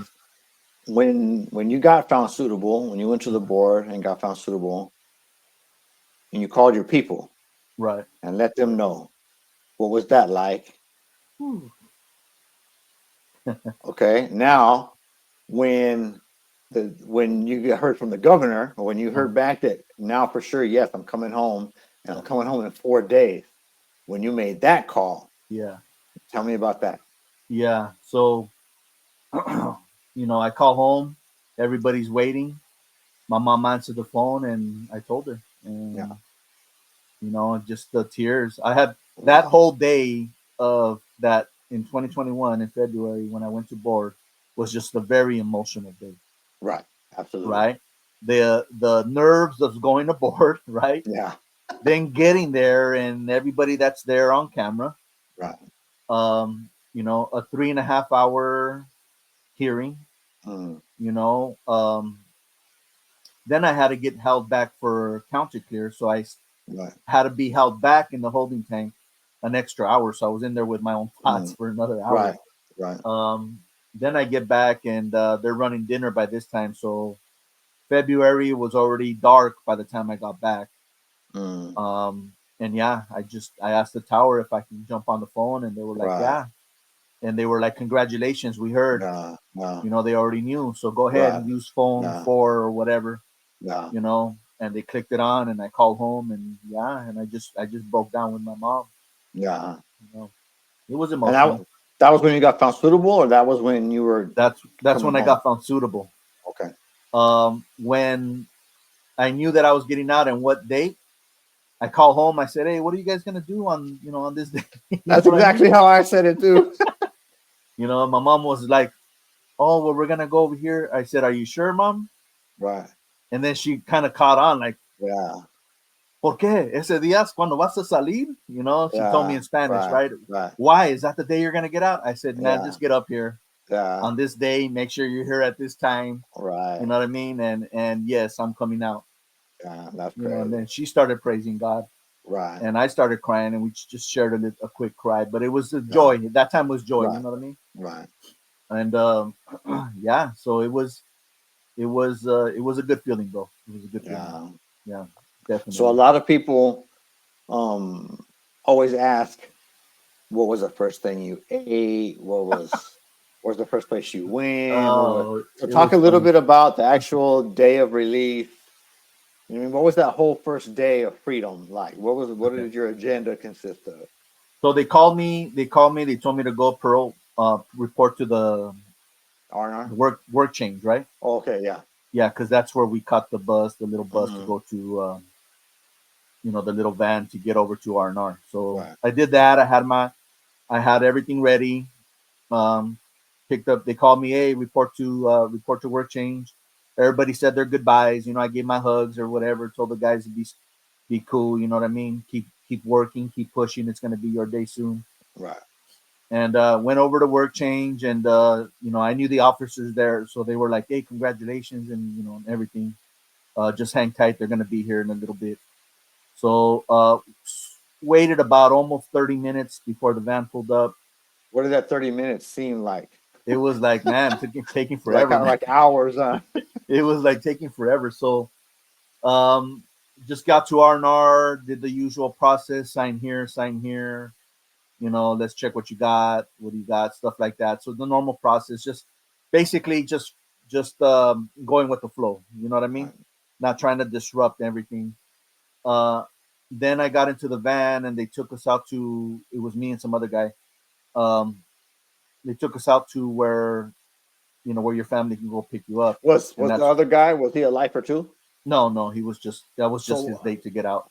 how was he tripping? Because I know that when I got out and I was sitting in R&R, they had me in the tank with like 4 or 5 other dudes that were short termers. They had only done it for a couple little years, and they were tripping on me because I had done 24 years. So they were Yeah, just like tripping, like, bro, you haven't been out since the 90s? Yeah, I caught my case in 1991, so the beginning of the 90s. You know what I mean? They were just like yeah, trying to tell me, oh, go do this, and telling me about yeah. cell phones and all kind of stuff. Was homeboy tripping on you? Yeah, I could tell he was a little intimidated. Right. Because he had only done like you said, like probably like a year, maybe less. I can't remember exactly, but Yeah. well, I'm getting out, and then he heard it from the officers, and that's Right. because I didn't say nothing. You know what I mean? Yeah. Right. Then he heard it from the officers, or he heard me conversating with, and that's when he asked me, and I'm like, yeah, man, I just 27 years, and I was a lifer, and this and this and Yeah. this, and he was blown away. So Right. he didn't really give me no advice, but I could tell that he was a little intimidated. Um, but he had nothing to fear. I wasn't gonna go Yeah. after Of him or course. nothing. Right. You know what Right. I mean? Right. Like, no, if anything, I'd have been worried that he was going to try to get me Yeah, caught up. yeah, So your people come, they take you on the little van, they take you to the drop off point where your people right. pick you up at, Yeah, and here comes your family. yeah. Here comes my sister was there, my mom and my dad, and we just all hugged. We hugged, and I cried and we cried, and man, and I was just like, finally, I was, man, let's get the hell out of here. You know what I mean? I'm done with this place. Yeah, let's go. Before they change their I'm mind, let's so go. done with this. Let's get the hell out of here. Yeah. So the whole plan was to meet Freddie um, somewhere else. I can't remember where, but my dad ended up taking a wrong turn somewhere. Mm. So we ended up driving to Bakersfield, and we met Freddie at a Denny's. That was the first meal right Oh, there. dope. Mine, that's where I Yeah, went to. Denny's was the first Denny's, what we had and when I we got had our out. little breakfast and whatever. So yeah, it was all right. It was kind of like, it was like you said, like surreal. You know what I mean? Right.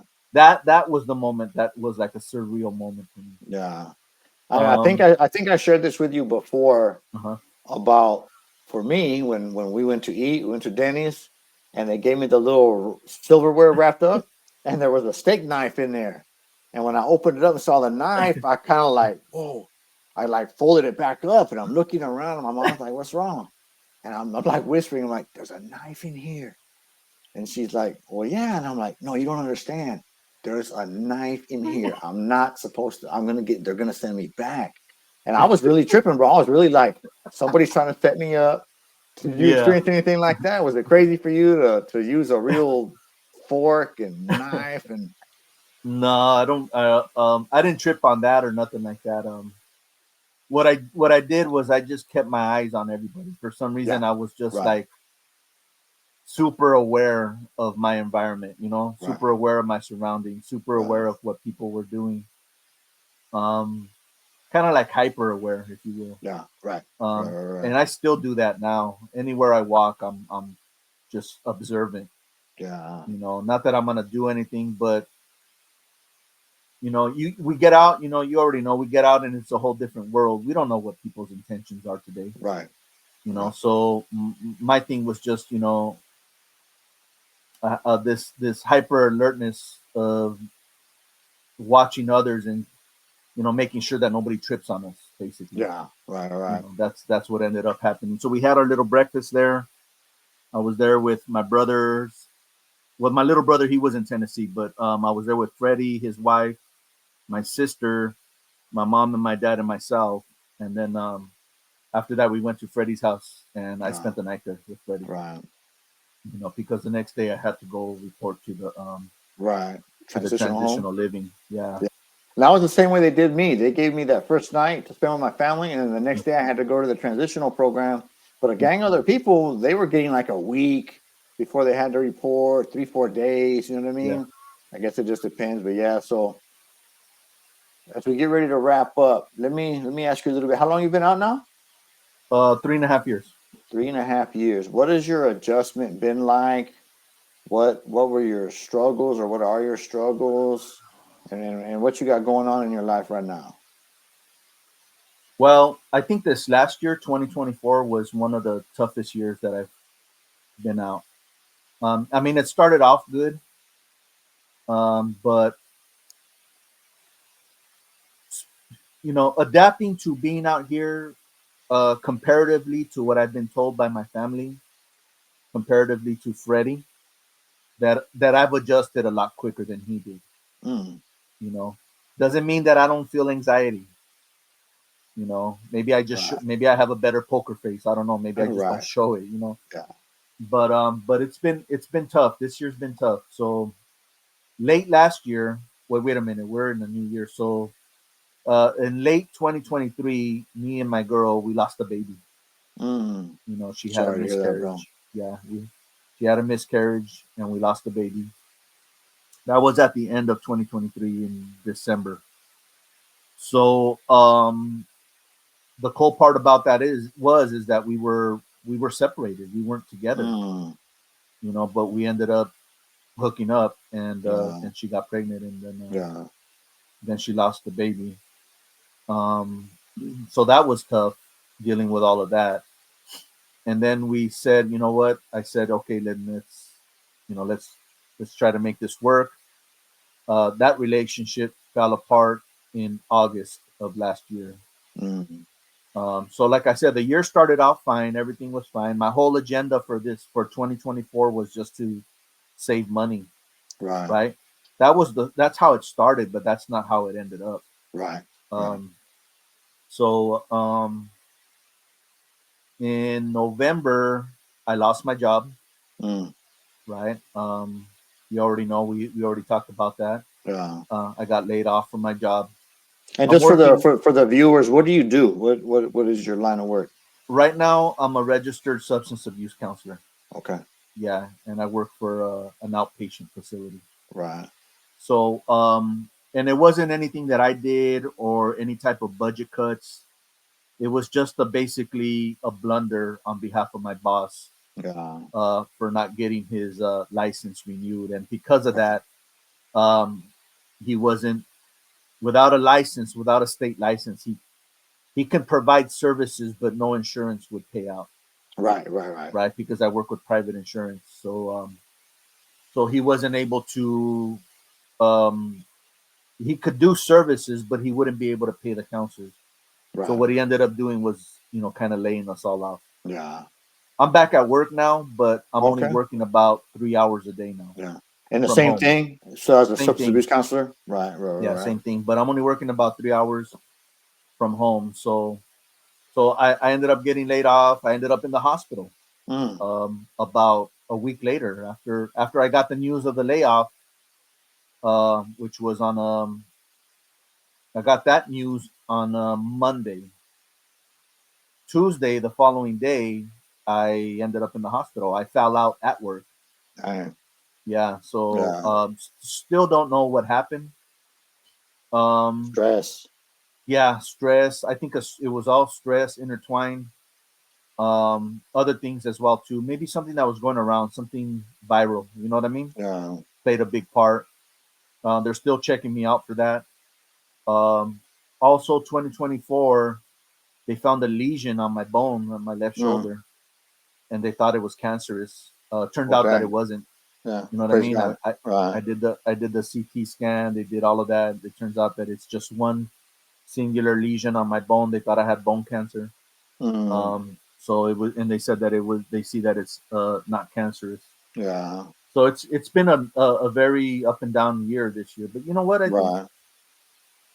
I think one of the biggest adjustments, and I don't know if you still deal with this or not, but it's just like living life on life's terms. Because man, I just had this thought just the other day. I swear, man, I wish I was inside.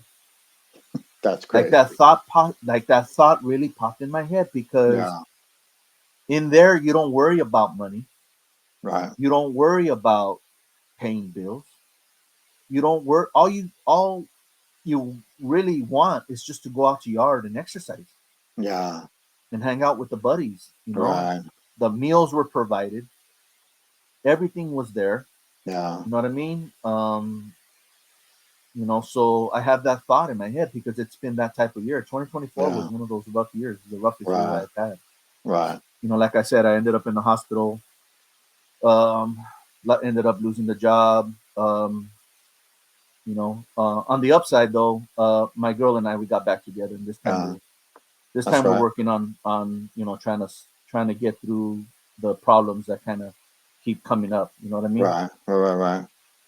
But I will say this about her: she has been by my side as much as she possibly can because she can never really understand what we've been through.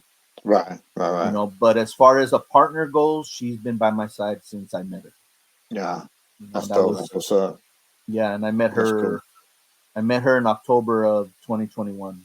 Yeah. So from that time till now, she's just like right there. She That's doesn't dope. understand everything that I go through or why I do the Right. things I do. Right. She will never wrap her head around that, but she tries to be understanding. Yeah. We just got to sort out some stuff. Yeah. Of course. Um, yeah, looking forward to this year. Um, I think one of the reasons why I had that flash of a thought, like, man, I wish I was still in there. I wouldn't be dealing with all this, Yeah. is the fact that I've come to the realization that, substance abuse counseling is just not for me. Right. Yeah, it's Yeah. just not for me. It's a very stressful job. You know what I mean? Right. And for me in particular, so I've come to that conclusion, and now I'm at the point of like, what the hell am I gonna do? Yeah. What am I gonna do with myself? What is out there for me? I'm Mm. 54 years old, What? and yeah, I'm 54. I mean, I know I look like I'm 35, but I'm Come on, 54. brother. You know, I'm 54 years old, and what the hell am I gonna do? Yeah. Guys my age that did not do time, this, and I know this. They already have their house by now. They have their children by now. They have all their Getting toys. getting ready for retirement. Getting ready they're thinking about retirement, and I'm Right. just starting out. Yes. Yes. You know what I mean? That's one of So the things I dealt with a lot too. Because I've been home. It'll be in June. It'll be 10 years I've been home. Yeah. and I'll be 55 in a couple of weeks. But that was one of the things that used to give me a lot of anxiety and stress in the early years, Yeah. was feeling like I'm behind and I got to catch up. That's Looking where I'm at around, right now. looking around at my peers, and like you Yeah. said, homeowners getting ready for retirement, and I'm like, oh my God, I'm like a kid out of high school just starting, Right. and in my mind thinking, no, I need to be where they're at, and trying, and that's not going to happen. The just reality is it's not. You know what I mean? And being finally getting to a point where I'm okay with that, understanding I am where I am, and I just got to do the best I can from there. Right. Understanding that God got me, that it's all going to work out, that I just got to relax and not try to take control. Yeah, it's a process, bro. It's a process. Are there any like? So it took me 5 years to stop wearing my shower shoes in the shower. Legit, it took me 5 years, bro. I would not shower without my shower shoes for the first 5 years I was home, bro. You got like any habits like that? Because you've only been out, like you said, like 3 years. You got any prison habits still that you deal with? Yeah, Yeah, definitely. I clean my room before taking a shower religiously. yeah, that's Religiously. crazy. One of the things that I did, especially in the dorm living, I would always hit my floor Right. before jumping in the shower Yeah, because I don't want to take a shower and come back to and, a dirty spot. and come back to a dirty, dusty floor. Right. So I would, you know, I would do my morning cleanup, of course, right? That was normal. Yeah. But like, later in the afternoon when you're getting ready to shower, there's been a lot of traffic already, especially in Right. dorm living. You already know Yeah. there's a lot of Yeah. traffic. Right. So I would always hit my floor before jumping in the shower so that when I get out, I can come to a fresh. Yeah. And I Right. still do that today. I With your still room sweep my room before you get to shower. religiously before jumping in the shower. That's Yes. crazy. What about Yeah. spreads? You still eat spreads? You knock down a Um, soup, hook it up with beans and chicharron and all that. no, what I do sometimes is like when my mom hooks up some good food or something, I will throw it in a soup with some crackers on the side. Yeah, people think I I'm crazy, but I've been doing it too. just I've been I knocking don't it do down. that all the time. That's just occasionally, but yeah, I do that. There's legit in Yeah. our cabinets right now. I legit got 2 bags of instant refried beans, like 10 chili ramens. Hey, where do you get those beans at? Walmart, bro. Walmart got it. But the truth on this, somebody hooked me up the other day. They told me that Amazon got all that stuff. They said going on Amazon is just like going through A catalog. access. Yeah, they said they got everything: squeezed cheese, the dehydrated beans, the cactus standing rice, all Oh that my stuff. god. I'm gonna Yeah. check that out. Look, Yeah. I'm gonna get ready to wrap this up, bro. I want two things I want you to say. I want you to say something to the mothers or the parents who have a child incarcerated, an adult child, doing life. What kind of advice would you give to those moms that are hoping that their son or their daughter can someday be in your shoes? And the second thing, well, I'll ask it after you answer that. Go ahead and give me that real quick. What would you say to them? Well, the first thing that popped in my head was the same thing that we've been talking about is don't give up hope. Right, Don't give up hope. You know what I mean? Stay in hope. I know sometimes things look hopeless. My mom talks about it all the time. There was a time where she thought her sons would never get out right. because she had two sons in there. Doing life. But she never gave up hope. She never stopped praying. She never gave up hope. Um, just continue. If the audience is a believer in God, Christian, then definitely lean on God Right, and don't give up hope. Keep it in prayer, always in prayer. Um, yeah, don't cut off ties because we all need support. right, We need support, and believe it or not, yeah, maybe they burn bridges. Maybe your loved ones out there did you dirty, burned bridges, stole from you. You know, let's be honest, things like that. Um, don't give up that hope and don't cut off ties. yeah. You know what I mean? Pray for their change. Pray for them to you know, to change the way they think, and and keep the support there, because they're gonna need it. They're gonna need Yeah, it once they come home. They're gonna need that support. absolutely, You know, absolutely. they need the Wise family. words. So, what I want to close with is this: if you could go back to your 15-year-old self, what advice would you give to 15-year-old Alfonso? You know, the commissioner asked me this question, Hmm. and I'm gonna answer it the same way that I answered him: is ask for help. Hmm. I think Right, that's the commissioner asked me, what would you do different this time, which is right, essentially, you know, talking to my old self. Hey, do this. You know, like, what would you do different? I would definitely tell 14-year-old, 15-year-old Alfonso to ask for help. hmm, You know, ask for help with what's going on at home, ask for help for what's going on at school, ask for help with what's going on internally. right, You know, what's going on internally? What emotions do you need to deal with to work out, talk it out, the thoughts, everything, you know.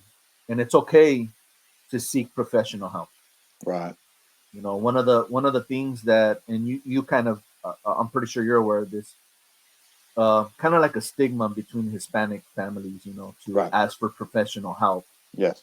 Um, you know, we kind of tend to not want to air out our dirty laundry, and, Right. you know, kind of keep those emotions bottled up. That's something that was kind of handed down to us when we were youngsters. Um, you got to get over that. Yeah. You got to get over that, and seek out the help. Um, you know, talk to whoever, if it be a pastor, a priest, you know, the police, whoever. It doesn't matter. Right. Someone who's willing to hear you, and even a therapist or a doctor. You know what I mean? Right. Right. And I think that doing that right there, if I had told myself, if I had known this when I was 14, 15 years old, you know, Ryan and Henry and Shane, Nathan, and Jeffrey would still be good today. Right. You know, they'd be good Right. today. They'd be with their Yeah. families. They'd be with their loved ones. Right. You know, five victims though, five victims, and three of them are already gone. Yeah. You know, two Right. were gone that night. One passed Um, away right before I went to my last board. There's only, you know, there's just the two. One so traumatized that, you know, he's scared of his own shadow, and the other yeah. one, he's been in and out of prison himself. You know, Yeah. Yeah. yeah. So, you know, if I had talked to myself and gotten the help that I needed back then, you know, they'd be okay today. Right. Right. That's where I'm at with that. Yeah. Thanks for sharing that, bro. It's been great catching up with you. Thank you so much for being honest, for being transparent, for sharing some of your heart with me and with the viewers, sharing your story. I know a lot of people probably learned some things they didn't know, you know what I Yeah, mean, about the prison experience of a lifer. I just appreciate you, bro. It's really good catching up with you. We definitely going to talk again soon. Thank you so much yeah. for your time. For all the viewers, thank you for stopping in. Please subscribe to the channel. There'll be more of these episodes coming. I'm going to try to knock one out every week, bring you a different lifer to share their experience with you. But thank you all so much for tuning in. I'm a changed man for life. Jesus loves you, and so do I. God bless you. I'm out. All right, later.